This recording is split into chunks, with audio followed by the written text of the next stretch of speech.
যদি বিপিএফে এনডিএত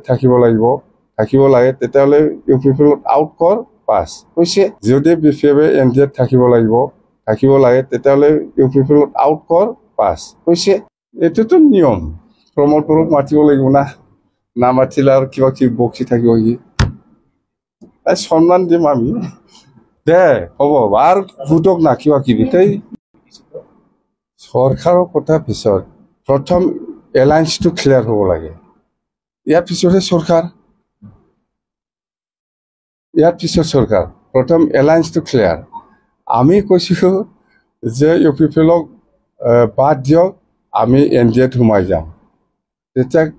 ক্লিয়াৰ হৈ গ'ল তেতিয়া বিজেপিক লৈ পেলাই চৰকাৰ কৰে নকৰে সেইটো অট'মেটিক ইনক্লাইন সেইটোৱে ইউ পি পি এলক বাদ দিয়ক আমি বিজেপিৰ লগত এনডিএৰ লগত থাকি পেলাই আমি চৰকাৰ গঠন কৰিম আমি চৰকাৰ গঠন কৰিম মানে এলায়েন্সত আমি থাকিম চৰকাৰটো অকলেও বনাব পাৰে বিজেপিকো লৈ পেলাই বনাব পাৰে সেইটো ছেকেণ্ড অপশ্যন প্ৰথমত NDA alliance U P P এলক বাদ দিব লাগিব ডিমাণ্ড মাটিৰ পাট্টা 16টা ডিপাৰ্টমেণ্ট ঘূৰাই আনা আৰু বিটিচিটো যিটো ষ্টেটাছ ক্ষমতা পাৱাৰ এইটো আগৰ নিচিনা থাকিব লাগে নহ'লে এই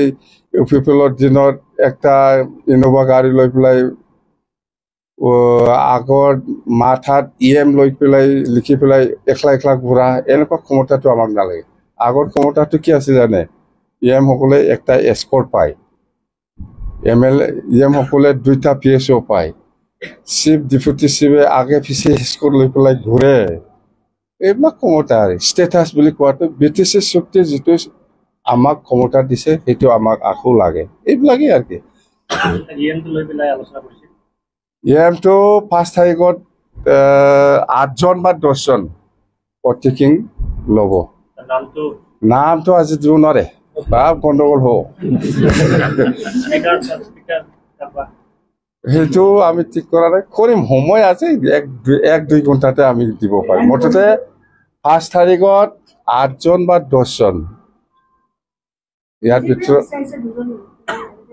নাই বিজেপিয়েতো এনেকুৱা আপোনালোকে শুনিব পাৰে